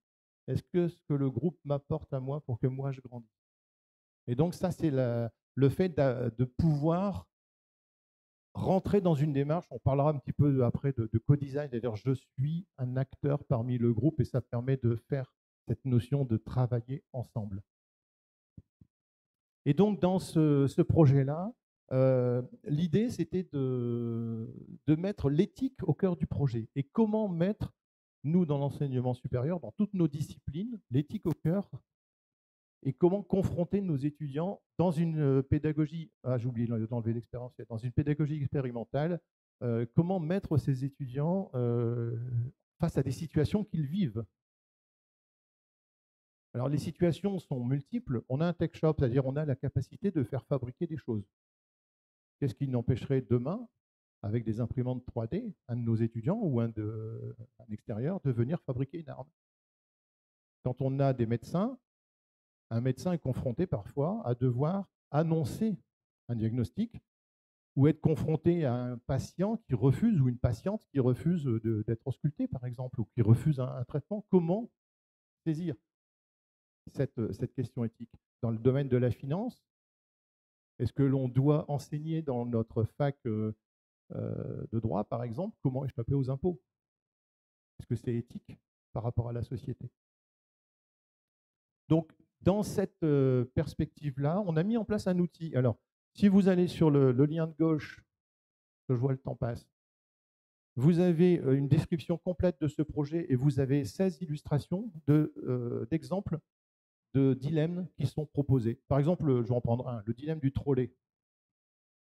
C'est le dilemme typiquement de la voiture autonome. Je suis face à une situation, si je vais à droite, j'écrase un couple de personnes âgées. Si je vais à gauche, je me prends le mur. Qu'est-ce que je fais, moi, dans la voiture? Je me prends le mur et je risque de m'abîmer ou je vais écraser les deux personnes âgées? Si on change, au lieu de mettre deux personnes âgées, on met une dame enceinte ou une dame qui pousse un landau. En fait, on s'aperçoit que les réponses ne sont pas les mêmes. Et donc, c'est intéressant de confronter les personnes par rapport à ces usages. Et finalement, derrière, ça va avoir des impacts juridiques. Parce que un des gros problèmes de cette voiture autonome, c'est en cas d'accident, qui va être responsable et quelle décision va se faire comprendre à cette voiture autonome? C'est bien un algorithme qui décide. Et l'algorithme, il a été écrit par une personne, mais qui est responsable? Et comment fait-on pour faire le bon choix? Voilà, donc il y a un certain nombre de situations qui sont dépeintes et que vous pourrez voir. Et ici, il y a une petite vidéo qui présente 4 ou 5 situations de manière un petit peu plus illustrée. Donc, on s'est posé la question à partir de ce moment-là, mais finalement, c'était quoi la place de l'individu? Donc, l'individu, l'apprenant, le citoyen, enfin bref, parce qu'on fait aussi de la formation pour des entreprises. Et en fait, on voit beaucoup de systèmes qui sont mis en triangle, avec sur les sommets un certain nombre de choses. Ça peut être la pédagogie, ça peut être le numérique, ça peut être l'espace, en bref. Et puis on met au centre, on dit, nous, nos axes forts, ce sont ces 3 axes-là, et au centre, on dit, c'est l'étudiant, c'est l'enseignant, pardon, c'est l'étudiant, c'est l'élève, c'est le collégien. Et en fait, ce qu'on a prôné, c'est de dire, mais non, il faut qu'au centre, ce ne soit pas l'étudiant ou l'élève, mais que l'élève ou l'étudiant soit un bénéficiaire et contribue à l'ensemble. Donc, on passe d'un triangle à un carré. Et ce qu'on met au centre, cette fois-ci, c'est le bénéfice attendu. L'étudiant doit aussi, l'élève doit aussi être un acteur. Il doit s'exprimer, il doit permettre de faire progresser. Quand vous construisez une pédagogie, à un moment donné, vous allez vous rendre compte si ça marche ou pas. Pourquoi ne pas concevoir la pédagogie avec? Et à un moment donné, les mettre dans la boucle pour qu'ils puissent aussi exprimer leurs attentes et la façon dont eux vivent les choses. Et donc, ça a une influence parce qu'on passe d'un système qui est un système hiérarchique, très classique en entreprise, mais d'ailleurs dans beaucoup de systèmes, y compris dans l'enseignement, il y a un responsable, il y a des sous-responsables qui eux-mêmes ont qui encadrent des personnes au fur et à mesure. Et puis, on a une délégation comme ça. Donc, c'est compliqué parce que quand je suis là, si je veux là pour avoir ma chambre d'hôtel, il faut que je chinte parce que sinon, ça traîne un peu et je risque de laisser des gens à la rue. Donc, à un moment donné, il va bien falloir que l'on soit en capacité de dire mais comment bouscule-t-on ce système? Comment peut-on l'améliorer? Et donc, ce qu'on apprenait, c'est ce passage dans ce système-là qu'on appelle du réseau coopératif maillé. Et tout le monde peut, à ce moment-là, être en contact avec tout le monde et bénéficier de relations avec tout le monde. Alors, ça n'est pas vécu toujours bien par tout le monde. En fait, il y a des gens qui aiment bien avoir des ordres, un chef qui dit tu viens, tu fais ça. Dans le système réseau coopératif Maillet, vous avez des responsabilités fonctionnelles et vous pouvez intervenir dans différents cadres. Donc, ce n'est pas aussi directif, ce n'est pas aussi cadré, c'est beaucoup plus souple, mais par contre, c'est beaucoup plus performant. Et ça nous a amené, nous, à développer deux choses. Hémisphère, je sais que l'année dernière, Jean-Charles Caillé est venu, il a dû en parler. Et donc, on est dans cette démarche de type co-design où tout individu a son rôle à jouer. Mais ça veut dire que la communauté doit respecter un certain nombre de choses, typiquement la bienveillance, l'écoute, l'empathie. Et donc, il faut absolument respecter un certain nombre de concepts pour que l'on puisse tous ensemble vivre. Et on se rend compte que c'est comme ça qu'on va progresser, parce qu'on a cette capacité à participer tous ensemble. Et puis, on a défini un Living Lab, qui est un lieu de vie dans lequel, cette fois-ci, on va plus loin, c'est-à-dire on mélange des personnes qui sont dans des situations différentes. On va trouver dans le Living Lab, si vous allez sur le site, vous verrez qu'il y a un hôpital, mais il y a aussi une école, mais il y a aussi des lieux de vie, de la restauration, du cinéma, des activités culturelles, etc. Alors, quelle posture par rapport à ce que l'on fait? Eh bien, on a trois systèmes qui vivent, nous enseignants, l'apprenant et l'espace d'apprentissage. Et ces trois systèmes, ils influent sur la façon dont on doit, nous, travailler. L'enseignant devient donc maintenant un coach, un tuteur. On n'est plus dépositaire du savoir. Le savoir, il est disponible sur Internet. Par contre, on le consolide. Alors, ça fait peur à certains de se dire, mais finalement, moi, demain, quelle est ma position par rapport à ce savoir? On s'aperçoit qu'aujourd'hui, quand on regarde les études post-pandémie, en tout cas auprès des étudiants, les étudiants ne veulent pas du numérique à 100%, ne veulent pas du distanciel à 100%, ils n'en veulent pas. Mais par contre, ils ne veulent pas du présentiel à 100% non plus. Ils veulent une mixité entre du présentiel et du distanciel. Quand ils viennent et qu'ils sont face à un intervenant, c'est pour apprendre quelque chose. Sinon, ça ne les intéresse pas. Il faut qu'ils puissent avoir une valeur ajoutée de l'instant dans lequel ils vont être face à quelqu'un qui va leur faire un discours. Il faut qu'il puisse y avoir cette interaction. Donc forcément, ça veut dire que la posture de l'enseignant change, la posture de l'apprenant change. Mais la posture de l'apprenant change, il faut en tenir compte. Parce que finalement, quand vous prenez votre apprenant, il a trois choses à apprendre. La discipline. Allez, je suis en train de faire un cours de, je sais pas, de physique. Il doit apprendre la science physique. OK? Sauf que il y a une façon d'apprendre ce qu'on appelle, nous, les MTU, les méthodologies de travail universitaire. Ben, si je suis à distanciel et que je mets des informations à disposition, ben, il faut que je mette des jalons, parce que sinon, il va aller travailler quand et à quel rythme et comment. Il faut qu'il s'organise. Donc, il y a une certaine façon d'apprendre le rythme de travail, de s'organiser, qui doit être assimilée. Et la troisième discipline, ben, c'est le numérique. Parce que tout ça, ça se fait avec du numérique. Or, tout le monde n'est pas forcément à l'aise avec le numérique. Et donc, il faut également enseigner cette compétence numérique. À côté de ça, donc, on met des espaces d'apprentissage qui vont faciliter les choses. Alors, Pascal en a parlé un petit peu, et moi également dans le Péchakucha sur le Learning Lab Network. Notre réseau Learning Lab Network vise à regarder comment pouvoir tirer le meilleur parti d'un lieu, d'un espace d'apprentissage et comment y adapter une certaine pédagogie. Et ce qui est intéressant dans le Learning Lab, c'est qu'on a des espaces qui sont super équipés, quelques-uns, comme celui-ci que vous voyez là. Hein. Il y a de tout là-dedans. Hein. Il y a des chaises qui se déplacent, des tables qui se déplacent, des murs d'écriture partout, il y a du numérique. Mais bien évidemment, on n'est pas en capacité d'avoir de tels lieux dans toutes nos salles. Nous, à la Cato, on a à peu près, moi je gère à peu près quelque chose comme 300 salles. Des Learning Labs, j'en ai peut-être 7, 8. Mais le gros intérêt, c'est que la personne qui vient vivre une expérience dans le Learning Lab, finalement, apprend et va transposer ce qu'elle peut, ce qu'elle a appris dans d'autres lieux. Et donc, on pourrait, dans un amphi, moi je connais une prof de droit qui fait danser les étudiants pour simuler des situations d'apprentissage dans un amphi. Et c'est une façon de s'approprier de la pédagogie et de l'expérience.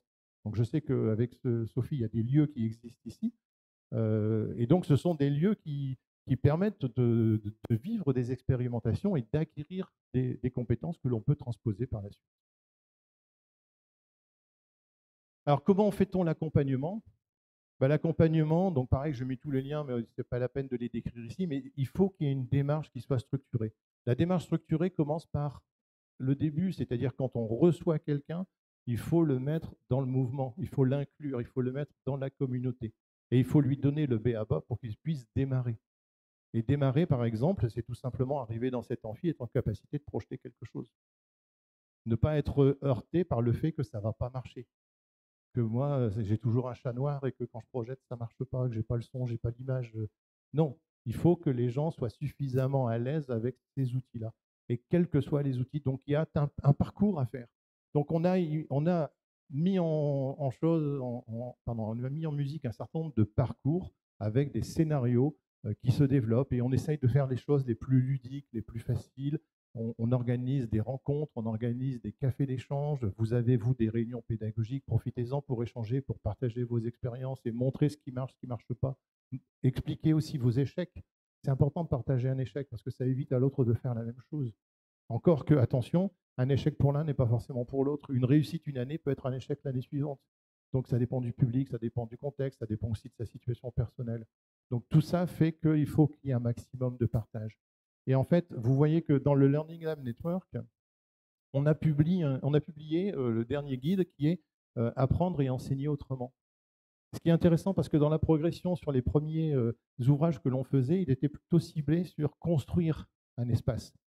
Construire un espace pour en faire quoi? Mais le but, c'était la construction d'espace et l'observation.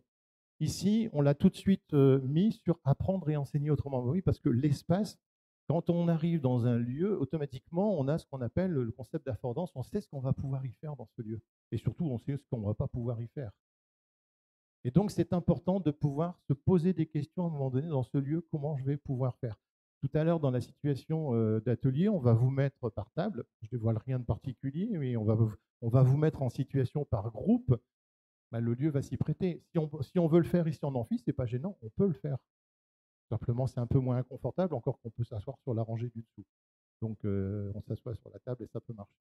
Mais en tout cas, il faut que l'on puisse trouver les moyens de déclencher des réflexes pédagogiques par rapport au lieu dans lequel on va faire sa pédagogie.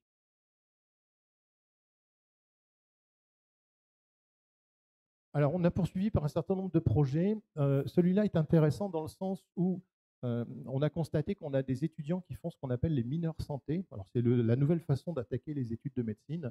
Avant, il y avait la PACES, c'était la voie unique. Les étudiants arrivaient en première année, ils étaient chez nous quelque chose comme 600. Il y en avait 15% qui passaient. Les autres, ils étaient à la rue. Ils tentaient leur chance une deuxième fois. Et puis, il y avait toujours 15% de réussite. Et donc, malheureusement, certains se retrouvaient à la rue. C'était des échecs. C'est une galère abominable, y compris dans les autres universités, parce que le taux de réussite, en général, il est entre 12 et 17% en France dans les différentes unités. Donc, il a été décidé de changer ce mode-là par ce qu'on appelle les mineurs santé. Donc, un étudiant peut s'inscrire en fac de droit, suivre quelques unités d'enseignement de médecine, et puis à la fin de l'année, il va être évalué. Et si son évaluation est positive, il va passer un complément d'examen pour voir si éventuellement il peut rejoindre la deuxième année de médecine. Mais s'il n'y arrive pas, ce n'est pas un échec, parce qu'en fait, il aura commencé un cursus en droit et il pourra poursuivre en droit. Et donc, il n'aura pas perdu complètement son année. Il aura quand même des unités qui auraient été capitalisées et qui lui permettront de poursuivre son parcours.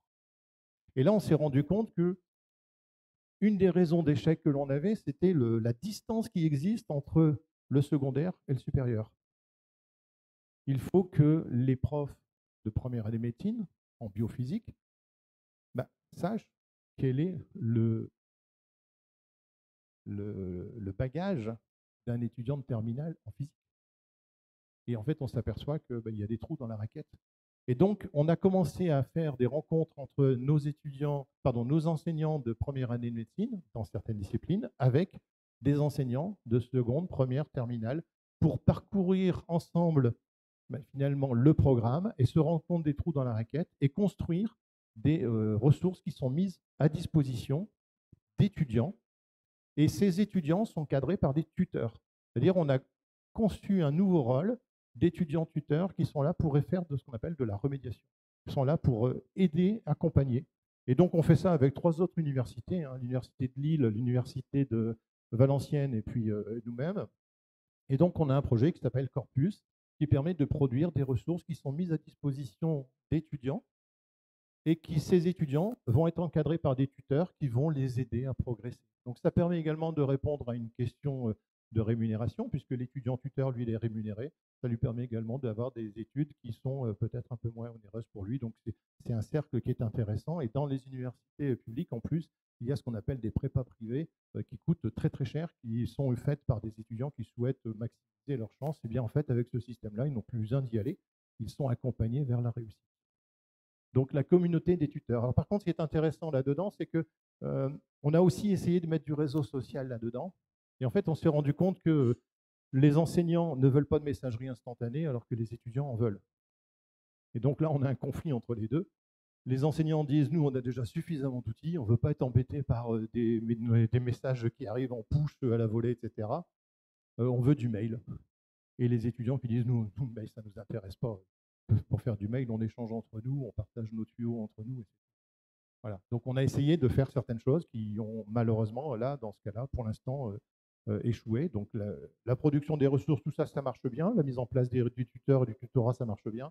Par contre, ce qu'on appelle, nous, une sphère étudiant-enseignant, ça ne marche pas. Voilà, ça dialogue que par du mail. Ça ne dialogue pas en direct.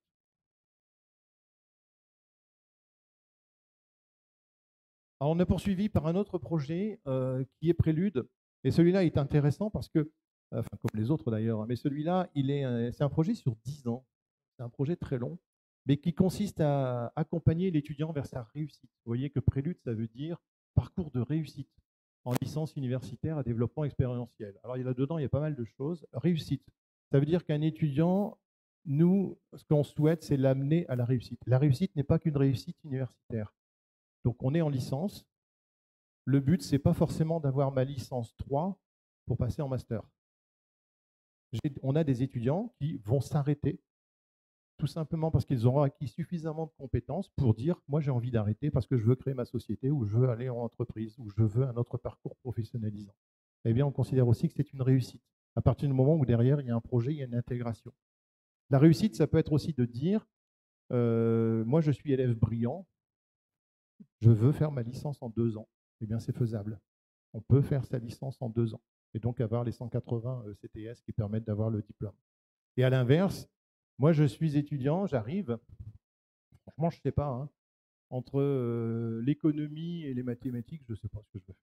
Eh bien, ce n'est pas grave, tu vas pouvoir faire un peu des deux, mais à un moment donné, tu devras choisir. Mais par contre, on te laisse le temps de construire ton parcours et au lieu de le faire en 3 ans, bah, tu le feras en 4 ans, c'est tout. Mais par contre, au bout des 4 ans, non seulement tu auras ton bagage dans ta discipline qui finalement est celle qui t'intéresse, mais tu auras un bagage complémentaire. Tu auras des choses en plus qui permettront de valoriser ton parcours. Voilà.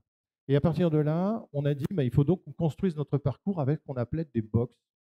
Et donc, on est dans une approche compétence. Et cette approche compétence, on va amener les compétences par des box qui seront de 2 natures. Les knowledge box, c'est ce qu'on trouve traditionnellement partout, c'est-à-dire le savoir. On dispense un cours de droit, on dispense un cours de mathématiques, un cours de physique, peu importe. Voilà, ça c'est du traditionnel. Je fais de la knowledge box. Mais en fait, on a des étudiants aujourd'hui qui sont plus dans le faire. Moi, j'ai besoin de toucher pour comprendre. Je veux savoir comment ça marche. Et une fois que j'aurai compris un peu comment ça marche, on pourra m'expliquer finalement la théorie, ce qu'on appelle les makers. Et donc, on a, nous, créé ce qu'on appelle des maker box, qui permettent à un étudiant de passer par quelque chose qui est beaucoup plus pratique au départ et qui permettra d'acquérir la théorie après. Et donc, on a des parcours qui sont constitués de knowledge box et de maker box. Et l'étudiant va choisir parmi toutes ces maker box et knowledge box son parcours pour construire finalement son itinéraire qui va l'amener sur la licence. Et donc, il est coaché par des tuteurs qui vont l'aider à valider. Parce qu'il n'est pas question, bien évidemment, si on veut intégrer un Master 1 en droit, il faudra que sa licence de droit soit validée.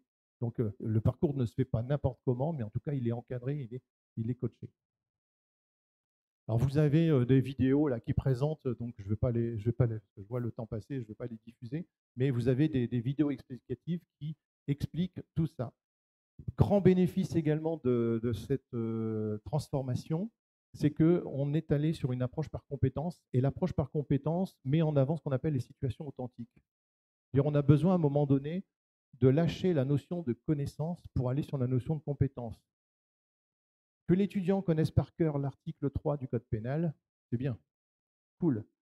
Il a son diplôme. Oui, d'accord, mais qu'est-ce qu'il en fait? Ce qui nous intéresse, c'est voilà un monsieur qui a commis tel délit. Est-ce que vous, avocat, vous considérez qu'il tombe sous le régime de l'article 3? Ça, c'est plus intéressant. Ça devient de la compétence, parce qu'on est sur un cas précis et on demande d'analyser par rapport à toutes ces connaissances, quelles sont celles qu'on va mobiliser pour être en capacité de répondre à la situation. Et donc, on est sur une compétence. La compétence, en fait, est une compétence qui va servir dans le monde professionnel. Et donc, dans ce parcours-là, cette compétence, ce qui est très intéressant, c'est qu'elle devient interdisciplinaire. Ce n'est pas simplement moi dans ma matière qui vais valider la compétence, mais c'est moi avec d'autres collègues. Et donc, ça force le travail en réseau entre les enseignants pour arriver à ce qu'on appelle des situations authentiques, qui sont des cadres réels dans lesquels je vais mettre l'étudiant en situation pour qu'il puisse vérifier et valider qu'il a bien compris comment analyser la situation. Pour nos étudiants, on a une trousse numérique. Alors, je sais qu'il y a eu une présentation, c'est Pascal qui a fait une présentation de Geniali, je crois. C'est toi qui as fait Geniali? Oui. Bah, ça, par exemple, c'est du Geniali, vous pourrez aller voir. C'est ce qu'on met à disposition de nos étudiants. Parce qu'en fait, il y a des outils, il y en a énormément, il y en a plein. Lesquels choisir? L'étudiant est perdu. Encore une fois, il va utiliser par rapport à tout ce qui peut s'offrir à lui. Et donc, nous, on a considéré simplement qu'il fallait, pour nos étudiants, mettre à disposition une trousse numérique. Donc, on a la trousse numérique version enseignant et on a une trousse numérique version étudiant.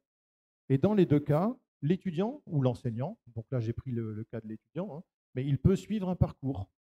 Donc, typiquement, comment découvrir la structure, ce qu'on appelle la direction du campus numérique qui peut accompagner, quel est l'environnement numérique, quelles sont nos salles d'enseignement, comment s'approprier notre ENT, comment faire des classes virtuelles, comment des évaluations, etc. Tout est décliné de manière interactive avec des vidéos, avec des tests, avec des mises en situation, avec des documents qui permet à l'apprenant tout doucement d'avancer dans son parcours pour être accompagné.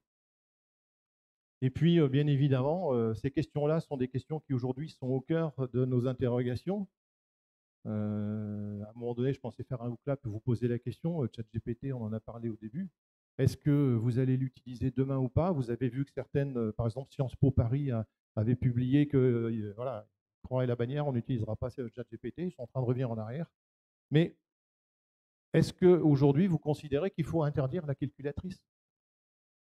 Quand la calculatrice est arrivée, je peux vous dire que dans les classes préparatoires, moi j'étais en école d'ingénieur à une époque, j'enseignais dans une école, dans les profs de prépa, c'était non, pas de calculatrice. En plus, les calculatrices, il fallait qu'elles soient d'un modèle hyper dégradé pour qu'elles n'aient pas de mémoire, pour qu'on ne puisse pas mettre les formules dedans. Enfin, c'était la croix et la bannière. Est-ce qu'il faut avoir le même type de raisonnement? Finalement, aujourd'hui, la calculatrice, elle est partout, elle est sur Internet. Et ChatGPT ou Bard ou d'autres qui arrivent sur le marché, faut-il les interdire? Non, c'est un outil comme un autre. Simplement, il faut se l'approprier, il faut l'utiliser et puis il faut savoir en présenter, on va dire, l'intérêt, mais aussi les déviances. Comme je l'ai dit tout à l'heure, ChatGPT, ce n'est pas la référence. Il y a des choses qui sont très bien, il y a des choses qui sont fausses. Alors aujourd'hui, d'ailleurs, il y a des outils d'anti-plagiat qui commencent à être en capacité de voir que c'est écrit par une machine et que ce n'est pas écrit par un humain. Oui, enfin, de toute façon, ça se mord la queue. Hein. C'est comme les virus et les malwares. À un moment donné, on va trouver une faille, etc. Ça va avancer. Et donc, la question, ce n'est pas de dire non, je refuse. Non, la question, c'est de dire comment moi, je vais utiliser ChatGPT dans mon cadre, comment je vais pouvoir m'approprier cet outil-là.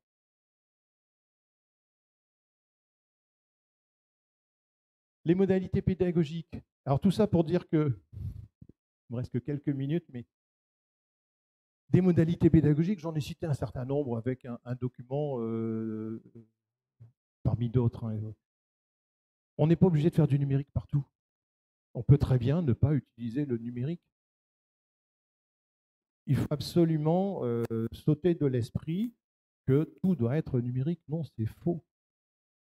L'enseignant, quand il parle, quand il discourt, eh bien, il a un rôle important, il explique, il peut écrire au tableau, il peut parler, il peut mimer, hein, c'est aussi un acteur. Et bien, il a son rôle à jouer. Le numérique peut aider par contre. C'est clair que si je posais une question, qui n'est pas à l'aise avec le numérique ici dans l'Assemblée, le fait de lever la main, c'est embêtant hein, parce qu'on se met en évidence par rapport aux autres. Si je fais la même chose avec un WooClap, bah, c'est facile. On a tout de suite la stat parce qu'on est anonyme dans la réponse. On peut libérer la parole avec le numérique. Donc en fait, il y a des choses sur lesquelles le numérique a un avantage énorme, de garder la trace. Par exemple, Pascal hier a parlé de Miro ou de Mural, hein, qui sont des outils qui permettent de faire du brainstorming très facilement en collaboratif, de pouvoir ajouter des images du texte, de les assembler, de les regrouper, les déplacer, etc. C'est très facile. On peut le faire avec du post-it, mais bon, le post-it, au bout d'un moment, il se décolle, c'est embêtant. Puis en plus, c'est écrit en petit et tout le monde n'écrit pas de la même façon. Enfin, bon, et comment on capitalise, c'est pas si simple que ça. Donc en fait, le numérique, il a des avantages, mais il ne faut pas non plus tomber dans l'excès. On ne demande pas que tout soit en numérique. Par contre, il est important de savoir que le numérique peut être une solution. Et dans toutes les situations, quelles qu'elles soient.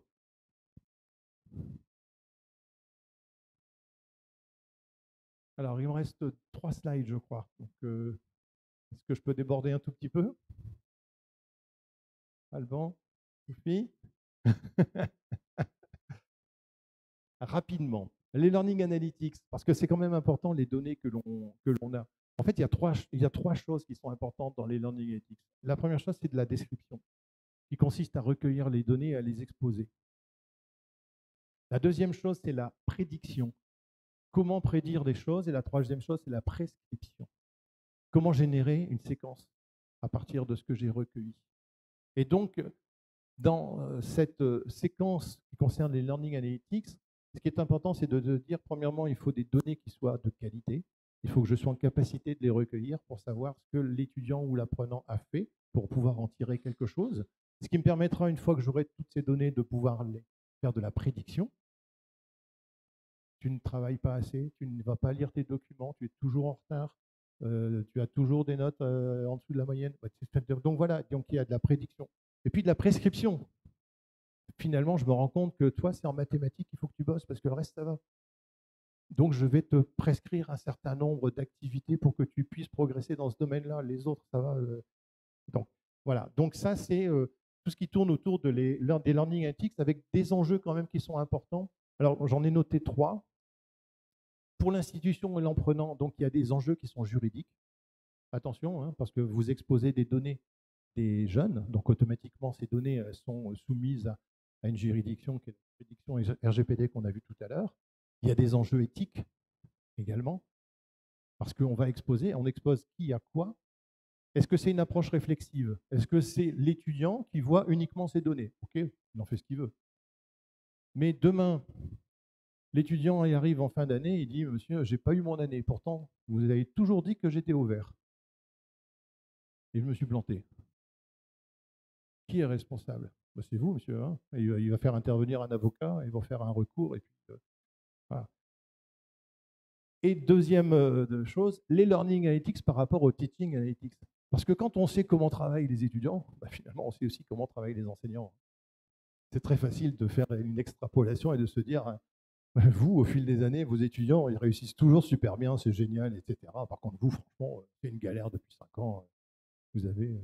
Voilà. Donc attention, ces learning analytics doivent être aussi manipulés avec prudence. Il y a aujourd'hui un grand débat là-dessus, tout n'est pas complètement stabilisé.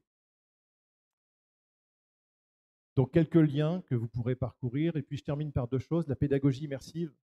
Alors la pédagogie immersive, donc ce sont des projets sur lesquels nous on est investi actuellement.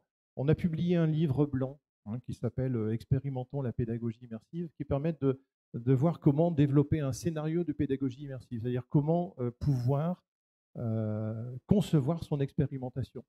Et donc l'expérimentation, vous pourrez regarder cette petite vidéo ici, c'est le cas d'un étudiant en droit qui reçoit une personne qui est en situation irrégulière et qui doit réagir par rapport à ce que lui dit cette personne, parce que cette personne, elle est fragile, hein, elle est en situation irrégulière, elle est menacée d'expulsion, et le juriste va dire écoutez, revenez demain, ou non, je vais prendre votre dossier, comment je vais faire, enfin bref. Et donc, il va y avoir une montée en puissance de la dialectique entre les deux, de manière à ce que l'étudiant soit en situation. Et si vous regardez ce témoignage-là, eh bien, vous verrez que des étudiants de master nous disent mais c'est chouette, parce qu'en fait, dans tout notre cursus universitaire, on n'est pas mis en situation.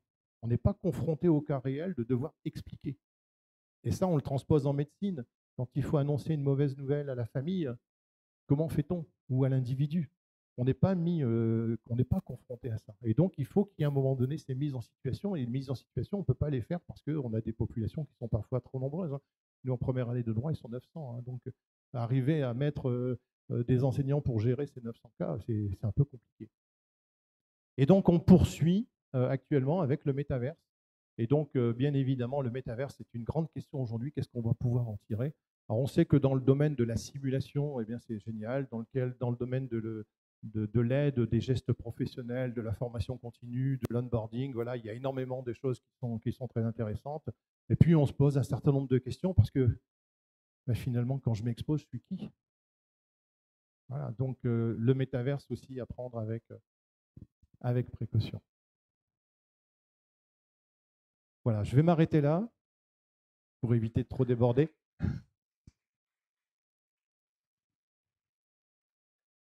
Si vous avez des questions, n'hésitez pas. Sinon, on a un atelier et donc vous pourrez aussi intervenir pendant l'atelier.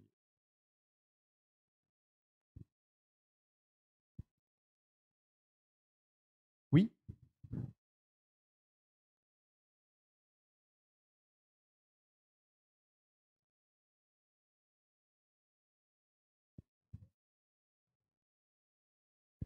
C'est parce que... Tu as entendu Thierry ou... Oui, oui. Alors, la question qui est posée, c'est en fait, je n'ai pas situé ma classe virtuelle dans les outils utilisés. Et la question, c'est est-ce que je ne le connais pas ou est-ce que je ne l'utilise pas? Il y a un peu des deux. C'est-à-dire que moi, je ne l'utilise pas parce que dans l'enseignement supérieur, on a mis en place un certain nombre d'outils et que celui-là est plus dédié sur l'enseignement secondaire et que donc je ne l'ai pas pratiqué plus que ça. Voilà. Mais par contre, je veux bien échanger avec vous pour savoir par rapport aux outils qu'on utilise nous, les avantages et inconvénients de tous ces outils.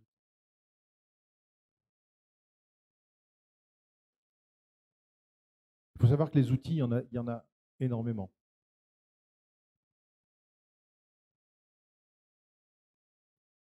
Oui.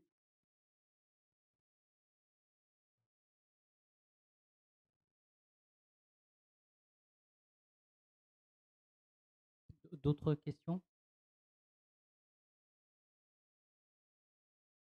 Bon. Alors, si vous allez, puisque je vais en profiter juste pour répondre par rapport à la question, si vous allez sur la trousse numérique, vous pourrez aller sur la trousse numérique de l'étudiant et de l'enseignant, jeter un œil. Vous verrez qu'on a organisé les outils par catégorie. Créer, exposer, collaborer, organiser, publier.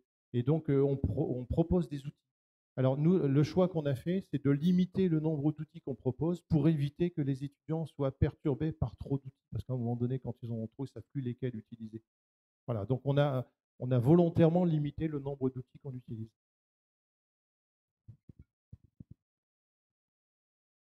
C'est l'heure de la fin, voilà. Merci beaucoup Thierry.